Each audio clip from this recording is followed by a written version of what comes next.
Paz do Senhor, irmãos. Vamos abrir nossas Bíblias em 1 Coríntios, capítulo 15. Glória a Deus. Aleluia. Glória a Deus. Eu cheguei aqui no culto e eu perguntei para o pastor, o senhor que vai pregar? Aí ele, não sou eu não. Ué, quem que vai pregar? Não sei. Jesus amado, glória a Deus. Eu ansiava por essa oportunidade, irmãos, de pregar sem ter preparado mensagem. Eu já vi tanto pregador contar essa história, né, que chegou e Jesus é hoje, amém. 1 Coríntios, capítulo 15, por isso que é importante você ler a Bíblia todo dia, irmão. Hoje eu li, graças a Deus. E um versículo me chamou a atenção. E eu marquei aqui, estudar depois versículo tal. 1 Coríntios, capítulo 15, versículo 45 e diante. Aleluia. Deus é bom. Pois assim está escrito, o primeiro homem, Adão, foi feito alma vivente. O último Adão, porém, é espírito vivificante. Mas não é primeiro o espiritual, e sim o natural, depois o espiritual. O primeiro homem formado da terra é terreno, o segundo homem é do céu. Como foi o primeiro homem o terreno, tais são também os demais, homens terrenos. E como é o homem celestial, tais também os celestiais. Versículo 49. E, assim como trouxemos a imagem do que é terreno, devemos trazer também a imagem do celestial. Amém? Podem sentar, irmãos. O primeiro Adão e o último Adão. O primeiro Adão nós conhecemos. O último Adão também nós conhecemos, é Jesus Cristo. Por que Jesus Cristo é chamado de o outro Adão, ou o último Adão, ou o segundo Adão? Porque a semelhança de Adão, veja bem, lá no princípio, quando Deus criou Adão, Adão não tinha pecado. Não tinha pecado naquele mundo. Não tinha pecado no Éden. O pecado só houve após a desobediência de Adão. Então, Jesus Cristo, ele vem sem ter sido de uma relação sexual de um homem e da mulher. O Espírito Santo concebe lá no útero de Maria. E ele é um outro Adão. Ele é o último Adão, ou o segundo Adão, dependendo da tradução. Ele vem sem pecado. Por isso que é chamado de Adão. E aqui vem falando que o primeiro era terreno e o segundo era espiritual. O segundo era do céu. E se você voltar 1 ou 2 capítulos atrás, ele vai falar o seguinte, que Jesus Cristo é a primícia dos que dormem. Em outras palavras, vai dizer que Jesus Cristo é o primogênito dentre os mortos. Após o pecado de Adão, a Bíblia ela não vai falar exatamente assim, mas você interpreta que é assim, que Adão morre quando peca. Por que eu posso falar que Adão morreu quando pecou? Porque Deus falou, quando você comer, se você comer, você vai morrer. E Deus é mentiroso ou é verdadeiro? Tudo que ele fala é verdade ou não é? Então você tem que ler a Bíblia entendendo como que foi essa morte. Não, se está escrito, você tem que ler a Bíblia desde o primeiro livro até o último e ela ter sentido. Uma coisa não pode contradizer a outra. Se Deus falou que vai morrer, é porque vai morrer. Se Deus falou que vai ressuscitar, é porque vai ressuscitar. Se Deus falou que está vivo e você está olhando dizendo que está morto, a tua visão está errada. Se Deus falou que está vivo, que vai salvar ainda, importa é o que Ele falou, não o que você pensa, aquilo que você está vendo. Eu estou pegando isso aqui agora. Se Deus me falar que se eu tomar isso aqui eu vou dar um salto de 2 metros de altura, eu tenho que acreditar nisso aqui. Não viva por vistas. Viva por fé. Não viva pelaquilo que você aprendeu até hoje. Viva pelaquilo que está escrito. Então, irmãos, Deus fala para Adão, o dia que você comer isso, você vai morrer. E ele morre espiritualmente. O conceito de morte espiritual é iniciado aqui, lá em Gênesis. E aqui a gente vem... Lê comigo aqui de novo, 1 Coríntios capítulo 15, versículo 47. O primeiro homem formado da terra é terreno, o segundo homem é do céu. Como foi o primeiro homem o terreno, tais também os demais homens terrenos. Todos nós éramos terrenos antes de Jesus. Como é o homem celestial, tais também os celestiais. Meu irmão, agora eu e você passamos a ser homens e mulheres celestiais. Como é que pode isso? Versículo 49. É esse versículo aqui que eu falei que eu ia estudar depois. E assim como trouxemos a imagem do que é terreno, devemos também trazer a imagem do que é celestial. Certa vez, se eu não me engano, Filipe chega para Jesus, depois de um tempo de ser discípulo de Jesus. Ele já tinha sido discípulo de João Batista. Filipe era um dos mais experientes dos discípulos, né? Mateus era coletor de impostos. Não foi ensinado nada da lei. Chegou para o grupo de Jesus, todo mundo sabia da lei e Mateus não sabia nada, porque ele era coletor de impostos e tal. E não era aceito em nenhuma escola judaica que ensinasse religião. Cuspiam nele, porque ele era cobrador de impostos. E os outros discípulos, alguns tinham alguma coisa, mas Filipe era um dos mais talhados assim espiritualmente, que ele já tinha sido discípulo de João.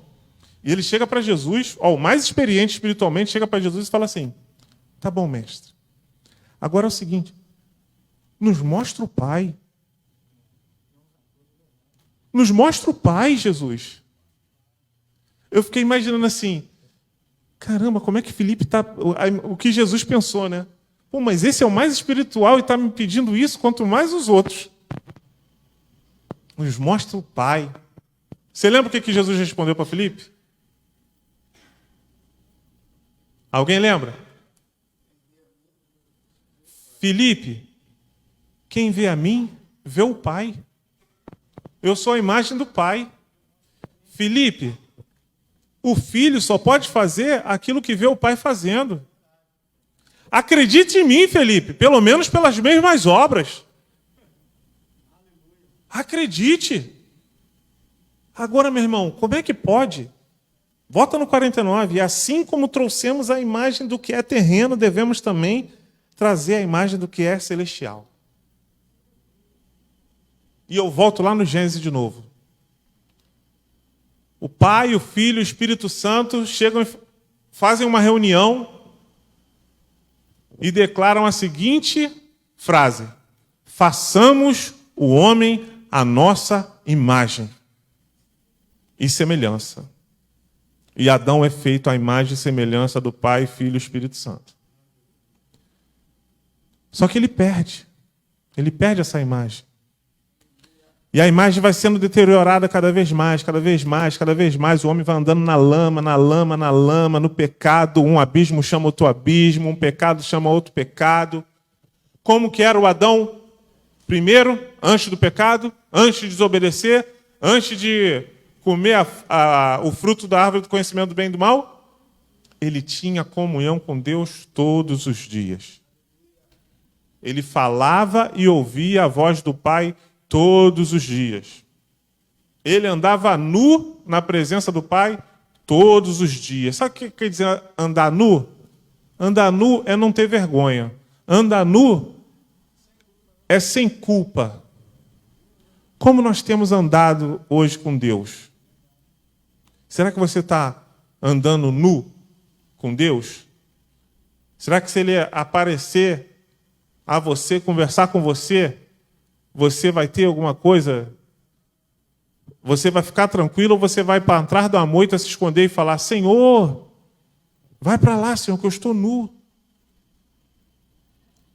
O Senhor, Ele está aqui e Ele quer fazer você ter a comunhão com Ele todos os dias com a consciência tranquila. Tragamos a imagem de Jesus. Nós temos a imagem do primeiro Adão, que é terreno, mas temos que trazer a imagem do segundo Adão. Como é que era o segundo Adão? O que o segundo Adão veio ensinar? O que saía da boca do segundo Adão? Vamos lá, meu irmão, vamos interagir comigo. O que o segundo Adão veio ensinar? Ninguém? Certa vez perguntam para Jesus: Jesus, quais desses mandamentos são os melhores ou os maiores? E ele fala o seguinte: tudo isso aí se resume em apenas uma coisa. Uns dizem que são duas coisas, mas na verdade é uma. Amarás a Deus acima de todas as coisas e o próximo como a ti mesmo. Sabe o que é trazer a imagem do celestial? É amar. Mas como assim? E eu não vou deixar vago o que é amar. Eu vou tentar exemplificar e que os irmãos vão se identificando. Amar, às vezes, quer dizer não. Amar, às vezes, é você chegar para um irmão que você está vendo que está fazendo algo errado, chegar, irmão, irmã, é o seguinte, não me leva a mal, mas porque eu te amo, olha só, está escrito tal coisa e você está fazendo assim. Poxa, eu vi você fazendo tal coisa. Eu vi você falando tal coisa. Isso, você ajudando alguém. E amar, o que é? Jesus Cristo, ele falou assim, muito interessante, né? Ele chega assim, se vocês quiserem ser meus amigos, façam o que vos mando. É muito interessante, porque no mundo não é assim. No mundo do primeiro Adão, ser amigo é aquele que compactua com o erro do outro. É aquele que passa a mão na cabeça do outro. Ah, o outro falou, te deram o troco errado na caixa, tu deu R$5, a caixa pensou que tu tinha dado 50 e ainda te deu o troco. Aí, cara, e aí? Se deu bem, hein? Não. Sabe, irmão, tragamos a imagem de Jesus. Tem um filme, tem um livro que é Em Seus Passos, o que Jesus faria. Eu vi o filme e aí deu vontade de ler o livro, é muito bom. E nele, o autor ele faz você fazer essa autocrítica, né? E na sua vida, decisões assim difíceis, você pensa, caramba, o que Jesus faria aqui? Sabe? A gente deve trazer sempre... Eu estou falando aqui de amor, de a imagem de Jesus, mas é difícil, irmão. Eu não estou falando que é fácil, não. É difícil. Mas não é impossível. Ele te deu o Espírito Santo. Ele te deu o Espírito Santo e você pode todas as coisas em Cristo que te fortalece. Sabe, irmão, senão não adianta. Não adianta, senão o sacrifício é em vão. Do que adianta falar que é cristão e não trazer a imagem de Jesus? De novo, vamos falar de novo. E assim como trouxemos a imagem do que é terreno, devemos também trazer a imagem do que é espiritual. E ele diz também aqui, no 45, pois assim está escrito, o primeiro homem, Adão, foi feito alma vivente. O último Adão, porém, é espírito vivificante. É um espírito que dá vida. Um dos profetas maiores, eu não vou lembrar qual que é, se é Ezequiel, ele fala que há um rio. E que por onde esse rio passar, tudo vai transformar. Tem até um louvor, ou pelo menos 2 louvores com isso. Por onde passar, tudo vai transformar. Por onde passar, tudo vai viver. E profeticamente, esse rio vai até o Mar Morto e... tem hora que a Bíblia fala por metáforas, tem hora que ela fala na realidade, às vezes tu fica assim, é metáfora ou é realidade? Que o Mar Morto vai voltar a ter vida. Imagina o Mar Morto, meu irmão. Eu não sei se todos aqui têm conhecimento sobre o Mar Morto. O Mar Morto, ele tem tanto sal, ele é tão denso, que você não consegue afundar no Mar Morto. Você só flutua, só fica boiando lá. Você vai no mar normal, você consegue... Você percebe qual a diferença do mar e da piscina. Na piscina você tem um pouco de dificuldade de flutuar, de boiar. No mar você flutua com uma beleza, por causa do sal. No Mar Morto tem gente que fica meditando, assim, sentado na água, de tão denso que é aquilo. E um dia aquilo vai voltar a ter vida. Meu irmão, você foi feito para dar vida. Você foi feito para vivificar os outros. Por onde você passar, tudo vai transformar. Você carrega a semente do Criador. Você foi vivificado para vivificar outros. Você e eu trazemos a imagem do segundo Adão. Você e eu trazemos a imagem de Jesus Cristo aqui nessa terra. Talvez o seu familiar nunca vá abrir uma Bíblia, ou nunca abriu uma Bíblia até hoje. Mas a sua vida ele vai ler. E o que ele vai ler em alto e bom som quando ele olhar para o livro da sua vida que é aberto todos os dias? O que seu amigo no trabalho vai olhar para o livro da sua vida quando ele olhar, quando você der uma topada? Quando vier algo de ruim sobre a sua vida? Quando as dificuldades da vida te espremem como se fosse uma esponja, o que sai? Irmão, pega uma esponja, joga ela na água e aperta ela, sai água. Pega uma esponja, joga no vinagre, aperta ela, vai sair? O que tem saído da nossa boca quando a gente é apertado? Meu irmão, faziam de tudo com Jesus. O que saía? Às vezes você vai ter que falar um pouquinho mais enérgico, né? Mas sempre buscando, pelo menos, a intenção do seu coração que seja amor. Que a gente não venha falar com a intenção de ferir. Você pode... Jesus, ele pegou lá o relho e quebrou aquele tempo todo. Por zelo à palavra de Deus, por zelo a Deus, ele fez aquilo lá. Sabe, irmãos? Tragamos a imagem. Vamos andar na rua refletindo a glória de Deus. Mas como? Como fazer isso? Nós já temos condições de falar com Ele todos os dias. O véu do templo foi rasgado. O véu do templo foi rasgado. Você tem acesso ao Santíssimo, ao Santo dos Santos. Só que, às vezes, parece que precisa de uma perseguiçãozinha para crescer, para frutificar. Sabe? Às vezes parece que precisa uma dificuldadezinha para ver se pega no tranco. Tem gente, irmão, que não pode ficar sem luta, não. Senão se desvia. Tem crente que, se tiver tudo bem, ele deixa de ser crente. Você conhece alguém assim? Quando tu olha no espelho, você conhece alguém assim? Sabe, irmão, tem gente que... tem um ditado, não está na Bíblia, né? Mas ele é falado tantas vezes que o crente até pensa que é verdade. Que diz assim, quem não vem pelo amor, vem pela dor.